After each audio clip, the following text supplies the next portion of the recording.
Kaya balap, nyanang kwel kali. Kulin, budir were buja, kura were ye karajan. Hello everyone, my name is Callie, and I would like to respectfully acknowledge the traditional custodians and lands that I stand on today of Kulin country. I'm truly honoured to be here today and to share the stage with so many amazing people doing incredible things. I feel quite out of my depth, to be really honest. I'm here not as a health professional, but as an educator, and I come armed not with a lot of statistics and hard facts, but I wanted to share with you part of my story, part of my community's stories, in the hope that it, I guess, broadens perspective and understanding in the field. I do have notes written down. I want to assure you that I have, memorised this and gone over it, but I'm like a deer in the headlights sometimes when I look out at a crowd, so just to be safe, I've got it there, but I have memorised it for you guys. So basically, at 15, I overcome the anorexia nervosa that had controlled my life for 2 years, but medical professionals had warned me of the permanent damage that could have been done to my reproductive system. I had a boyfriend at the time, and 2 years of unprotected sex into the relationship. It was quite a shocking discovery, but also a pleasant relief to find that I was pregnant. The reactions at home weren't so pleasing. Mum reacted much how I thought she would, with very verbal concern and disappointment, and Dad was sort of silently contemplating and pacing the halls. I romanticised about the idea for a good couple of weeks. I watched Saving Isaiah and, different movies, and, I romanticised about the idea of a cute baby and being a stoic solo teen mum, and I think it was really the conversations that I had with my mum that made me realise I wasn't ready. I wasn't even that good at looking after myself at that stage, to be honest, and, after a lot of deliberating and whatnot, I made the hard decision not to proceed. The boyfriend at the time had also given me the immediate ultimatum of choosing between keeping the baby and the relationship, so I decided that my best chance for a good future was probably to move away from both.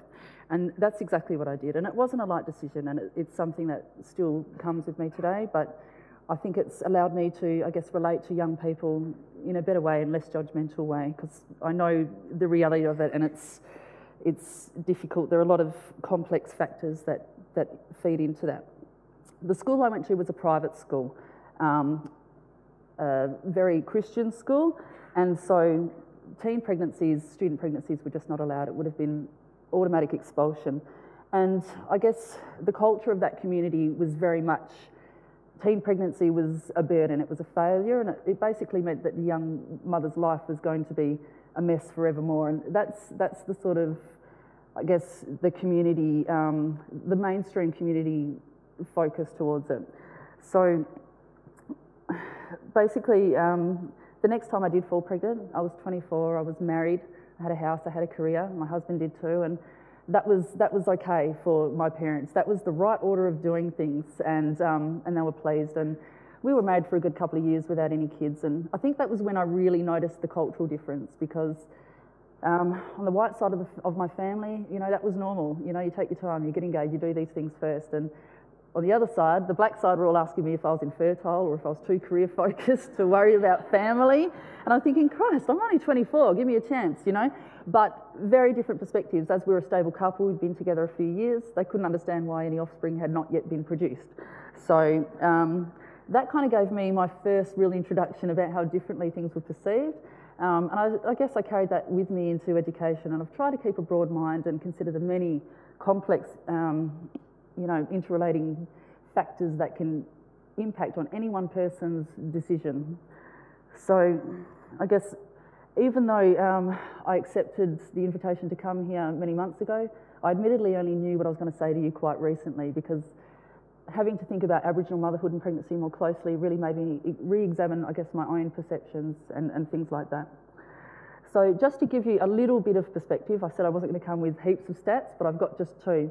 So nationally, 57 out of every 1,000 Aboriginal and Torres Strait Islander teenage women will fall pregnant. That's 4 times higher than national average, of the general population. In WA, where I'm from, the disparity is even greater. It's 88 out of 1,000 compared to 15 or so, all right? So massive difference, and you think, you know, why is that? But when we look at a lot of the statistics, we see that disparity, whether it's educational achievement, whether it's poverty, unemployment, homelessness. A lot of these things all come down to that continuous cycle of intergenerational trauma that our people are still stuck in, still in a process of healing. And so that was, I guess, largely what I wanted to bring here today, is that we're not going to find any simple, quick fix solutions to long-term, complex intergenerational trauma. We have to put in the effort and the time. So although my story is unique to me, I do see parts of it echoed in the young people I work with. So I've been keeping a teacher log for the past 3 years of my work. It helps me to do brief. I think it kind of keeps me sane, to be honest. And I wanted to share with you just one log that I wrote earlier this year, and it's about one of my students who was also recently faced with a tough choice. So I felt gutted when I found out one of our Year 9 mainstream girls was pregnant. Sorry, these are some of the beautiful people I work with as well. Kia is one of my students, and she's actually come with me from WA today, and you'll see her talk later, and so it's a real privilege to be able to bring her along as well. So some of the students I work with, and I wanted to put the boys in there too, because we all know that it's not just the girls that get themselves pregnant. These handsome young fellas have a fair bit to do with it as well. So yeah, they are some of the beautiful people that I work with. So as I just said, birth rates are not consistent, hugely not. These are some of my young students that are now parents. All right, so felt gutted whenever I found out one of my Year 9 mainstream girls was pregnant. While access to sex education and birth control is better than ever, so many young people are still having unprotected sex, unplanned pregnancies, and embarking on teen parenthood before they're really ready. The vast majority of my past students are already young mums and dads, and that's regardless of the educational level and age that they left school at. At 14, this girl is particularly naive and immature, and also incredibly sweet. At the end of last year, I'd had to pay for a script to get the morning after pill, and it came as a surprise to me then to learn that she was even sexually active. A few of the older girls were with her at the time and were congratulating her on becoming a woman and having her cherry popped. I was a bit more disappointed, and I told her I'd hope she'd be more careful in future.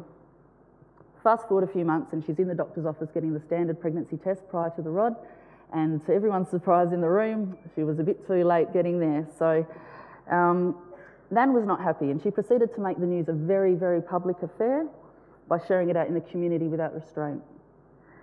This made the decision for the young lady so much harder, as she now felt the opinions and the glare of the whole community. Everyone weighed in with their advice, their opinions, their suggestions, their judgment. I couldn't hide my feelings, and when she initiated discussion, I was honest with her. I told her that babies stay little for such a short time, and often the attention that you get with them is just as short-lived. I told her she'd be cutting her own childhood short and taking a very big risk, making a lifelong connection with a young man and his family that she barely knew at that stage. Her decision to proceed with the pregnancy was based on two main things: her and her family's negative view of abortion, which many Aboriginal people, I think, still share. When we look at it, you know, abortion is a very new thing in a very long history of Aboriginal living and life, and so it was never an option before, and so I think it's, in some ways, it's harder for Aboriginal people to accept and embrace. And the other thing was that her two really close aunties, who are cool teenagers, one has a couple of children already, promised their help, their support, they'd be there for her, and so that was enough for her to go, yep, I'm going to go through with this.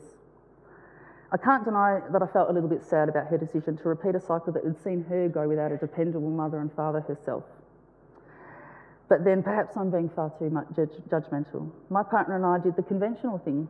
We lived together, got engaged, married, had kids, and it all went to absolute shit 13 years later.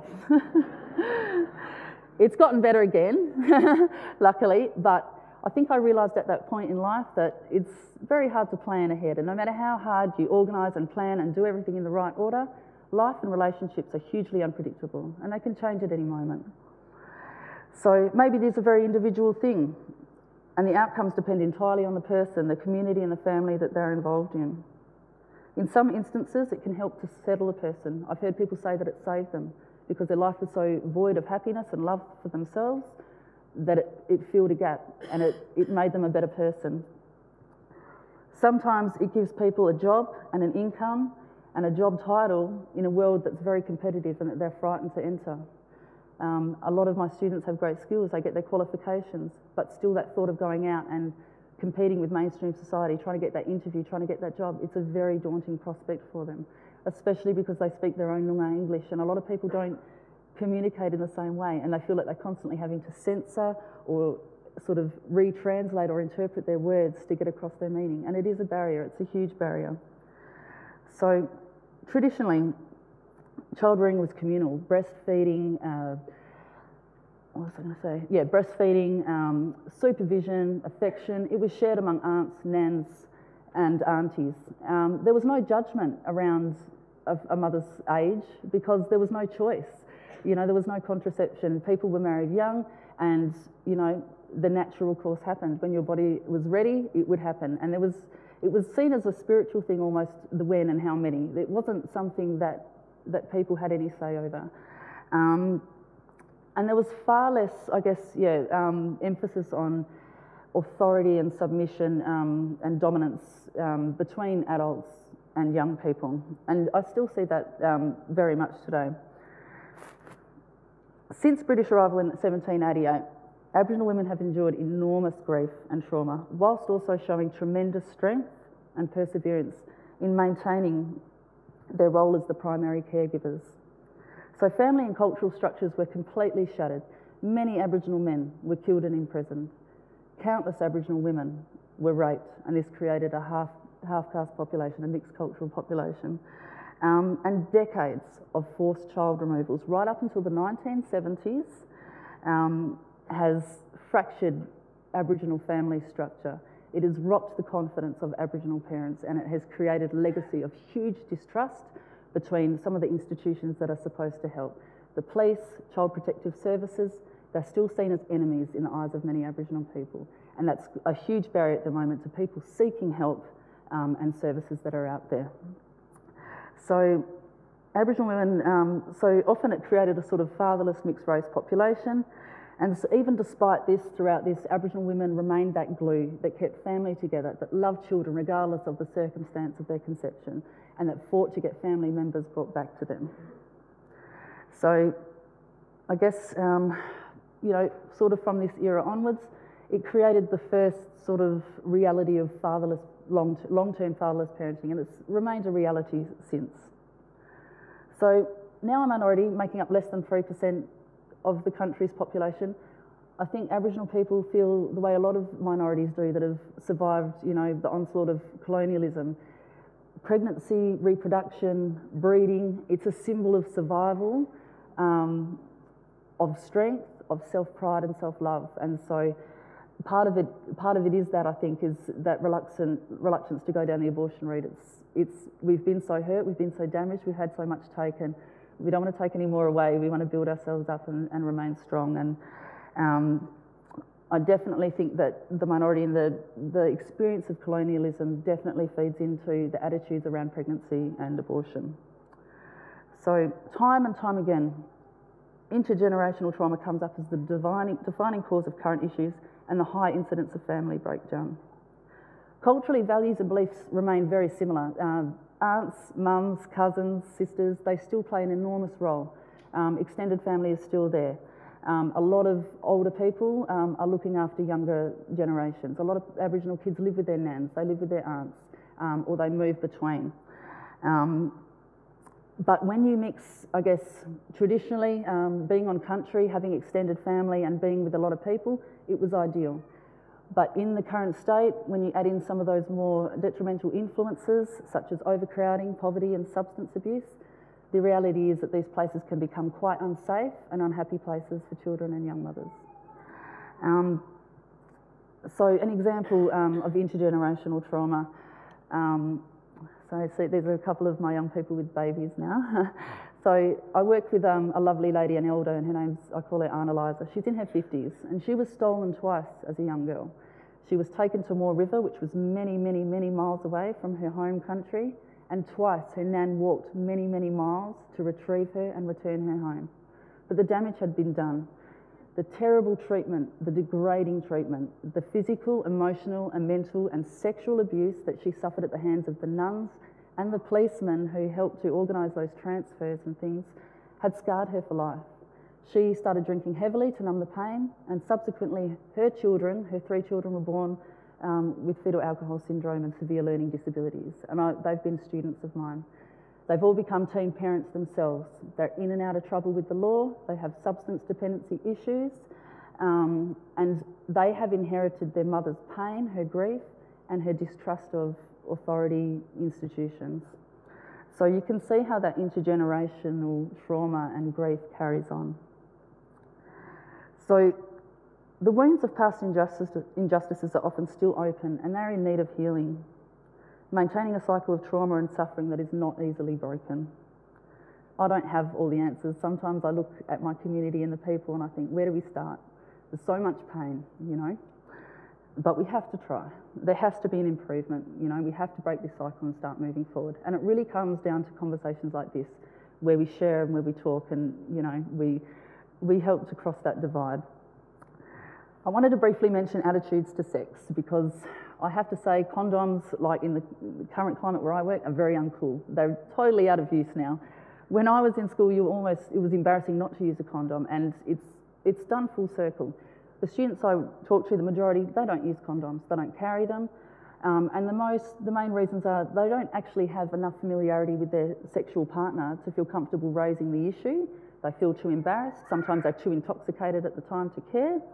The morning after pill and the common belief that a couple of pills can cure a lot of STIs has added to some of the sexually risky behaviours, because there's like sort of an emergency, but you can just go take a tablet and it will all be okay. And so that doesn't always help as well. Social media has really broken down the boundaries and all censorship.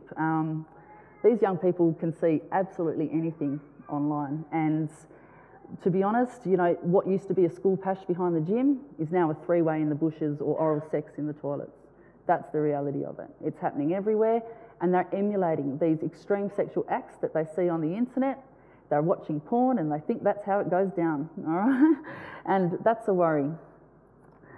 I guess in conclusion, I'd say that cultural differences in general, from experience and observation, Aboriginal people are not so uptight about teen pregnancy. It is more accepted, it is more common.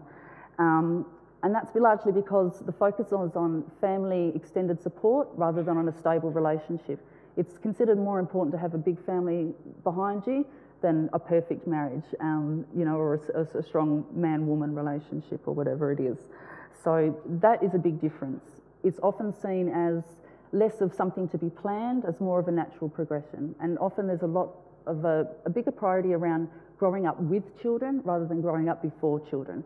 And that's something that has come from cultural times as well. But ultimately, it's the cycle of intergenerational trauma that keeps these things going. So where we see higher pregnancy, teen pregnancy rates, we're also seeing higher suicide rates. We're seeing higher addiction rates. We're seeing higher domestic violence rates. And all of these things are symptomatic of a people, of a community and culture that have gone through significant change and disruption in recent times. Going forward, so from the conversations that I have with many Aboriginal girls, people over the years, there appears to be 3 main barriers to accessing services. The first one is shame, and shame is an enormous part of Aboriginal culture, and it's that feeling of being judged. Oh, what a typical, you know, Aboriginal, you know, they're all the same, or no brains, and they don't want to approach places where they feel that that's the perception of them. They feel that every day, to a certain extent, in different domains, and so a big part of it is the fear of judgment and shame of being a young mother or a young parent. Another one is fear of Child Protection Services intervention, fear that if you say that you're not coping or that you're struggling and you reach out for help, that help will actually come in the form of child removal and interception, and it'll be taken beyond their hands and their control, and that is a very, very real fear of so many Aboriginal people today. And I really think that we need some sort of middle ground between Child Protective Services and Aboriginal families where we can start to break that down, where we can give people support and help to get back on their feet rather than punish them and hurt them more. Ultimately, the goal should be to reunite, you know, to have parents feeling happy and confident and to have children, you know, safe, secure and loved. And that should be, I guess, the end goal. In their opinion, the following things are needed: more in-school education about healthy relationships and child needs. I'm amazed constantly when I talk about relationships, how many young people still think jealousy, possession and control is a sign of love rather than insecurity. And so they need to know, what is a healthy relationship? What does that look like? They need to raise their standards, and I think it really does start with our girls and our women. Aboriginal community involvement or Aboriginal staff, all right, straight away it's going to put people at ease. People that speak your language, that know where you come from, it makes a big, big difference. It needs to be accessible, well known. It needs to be somewhere that Aboriginal people already access or go to, or that they feel a sense of belonging and comfort. A one-stop shop is always a great idea. Sometimes when students have come in to have abortions or whatever, there's also sort of a doctor and birth control and other things available, or when they come in there's parenting classes or support if they go the other way. So somewhere where services are linked and they can easily get access is good. So access in terms of money, transport and just awareness that those things are there. So they're the three main barriers I see, is shame, fear and access. We need free, no-shame parenting and relationship workshops that are promoted in a way that does not imply failing, struggling, young or in need, you know, but we need to move away from those labels and just see these people as young parents. How can we help them without putting a label on it and making them feel inferior? A middle process or service to mediate between child protective services and parents. Reduce angst and negative associations.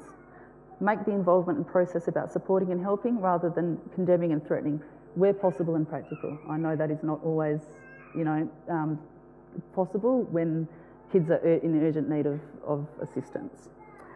And we need more services designed at helping parents to make the changes needed to regain custody and to cope effectively and to support Aboriginal and non-Aboriginal foster families to maintain cultural and family connections, so that when those children do grow and do re-enter their community, they know who they are. They have a strong sense of identity and they can link back in with that. I wanted to thank you for your time today. You can probably tell I'm very nervous. I'm absolutely sweating up here. It's the first time I've been hot in Melbourne. Definitely. But I wanted to share with you just a little bit of footage that I did before we came over. This is just in my bedroom with a couple of my sort of students. You know, they were happy to be interviewed and for me to ask them some questions and talk. Very brave, lovely young ladies. And I've only been able to cut a bit of the footage to show you. There was a lot more because I've only got so much time. But the emotions that came through in this, I think all of these girls teared up and, you know, it hit personal levels at times. You know, you can feel their pain, you can hear the truth in it, and I don't think there's anything more powerful than hearing it from the horse itself, so to speak. So I wanted to finish up today with just a bit of footage of several beautiful Noongar students that I have the pleasure of teaching. So I'll leave on that note, but thank you all very much, and again for the tremendous honour of actually being here and being able to speak to you all today. Thank you.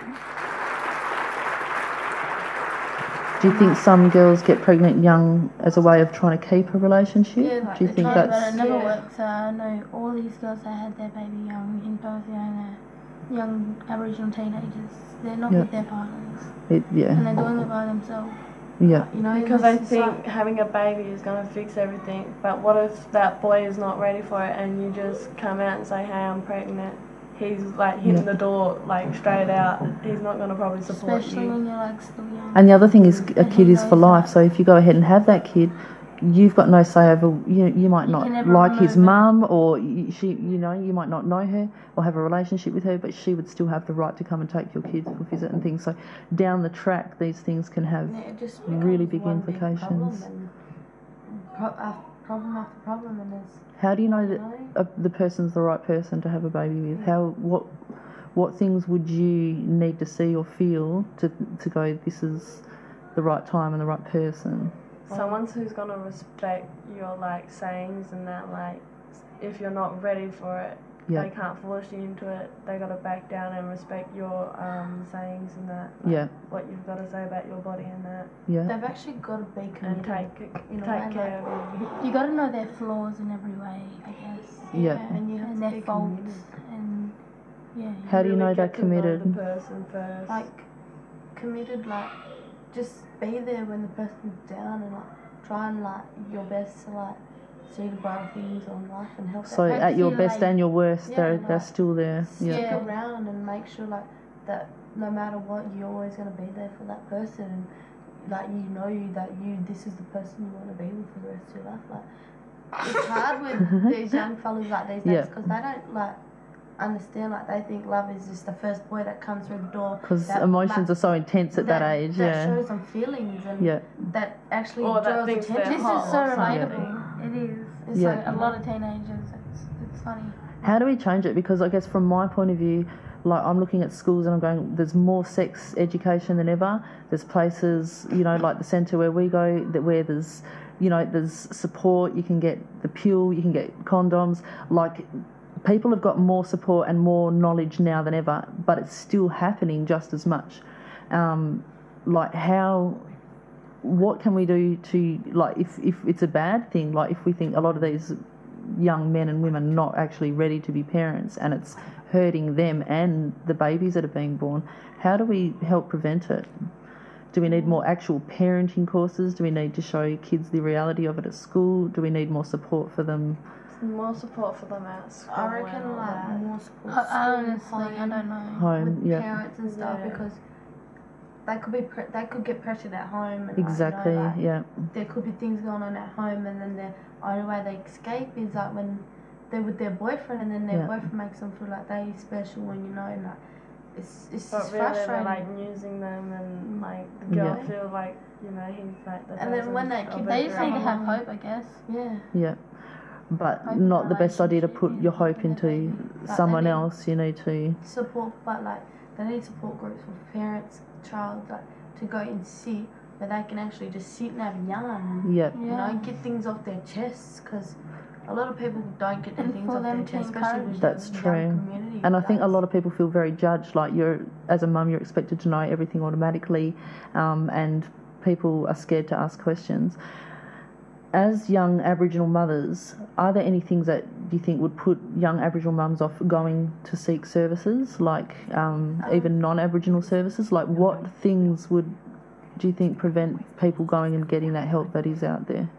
Well, first they'd probably be like shame to go there. Like they probably feel a bit embarrassed that they're young, pregnant at a you know, very young age. They sort of feel like they're fitting the stereotype. You know what I mean? Like typical they young. They feel judged and shit. And, you know, but. So from the offset, you need people that are really non-judgmental, really welcoming and friendly. That maybe come into schools and go, we do this. Come and have a yarn with us, so that they come and introduce themselves, and you know where they are. Even with like a young mothers group to help them. Introduce with other young mothers, so they can help, like, you know, help each other. Just to, like, you know, say, well, you know, if you're having a bad day, sis, we'll both take our kids out. You know, go do that's something. Exactly. That's a great idea.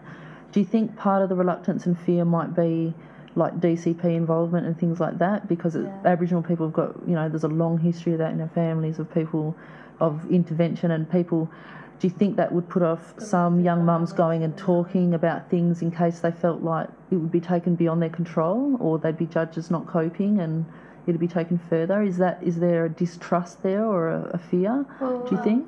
But that's what we was talking about the other day, because my auntie, when she had her kids, it was like she was very young. And her partner used to like hit her and stuff, so it was around domestics, and their kids got taken by DCP. And they're still in there now, but it's like run through the family. Like Nan, she got taken, and then Auntie Robin, my pop took her, and he said go to court, but back in those days it was so racist. Like, the white fellas always won the court cases.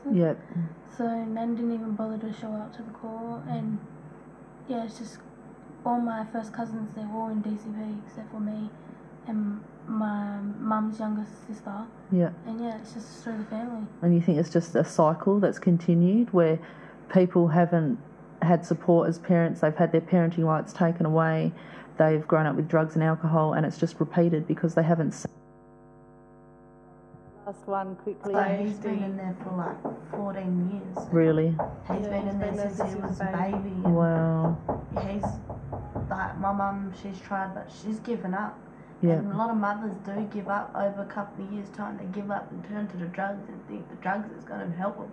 But to really numb the pain, it's just destroying their lives. And the other kids that are still in their care as well, because it takes them away from them, that pain. Like we live with our mum because we live with our dad because our mum, she's taken off and like she's had baby Roger behind our dad's back. Yeah. And she's just been on drugs ever since she's lost him, and we haven't met him like properly. We've only got to meet him like once when he was younger. But yeah, we just lost connection. We can't even see him now. That's the sort of thing when you really think about it, it really upsets you. So you just try not to think about it too much. Yeah, and so many of you have these stories. That we got this brother and we can't live with him. We can't like watch him grow up. And it's not your fault or his fault. It's just this cycle that keeps going. It's like, how do we break it? And the only way I really see as breaking it is young women like you actually having these higher standards and just going, somewhere along the line we have to break that cycle and make a change, and it's got to start at the individual level. But when you think about it, it spreads through the family. Do you know what I mean? Like, you're a strong woman, you're only going to have a strong man, you're going to have strong kids naturally, and they're going to have strong kids, and that's how you begin that legacy of breaking the cycle. You can't undo the damage that's done. You can only make good and strength going forwards, and you girls have got the strength to do that.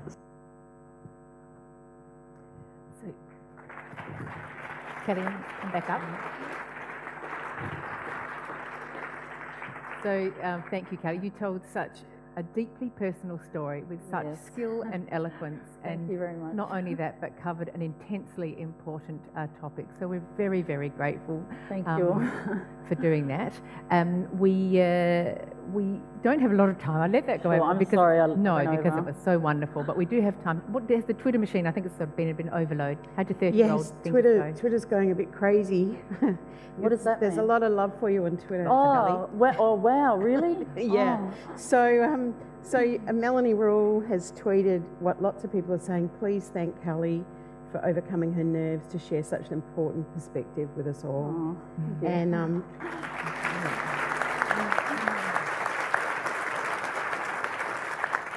Bethany Leslie says, I could listen to Kelly Jetta talk forever. Thank you. We do have some questions.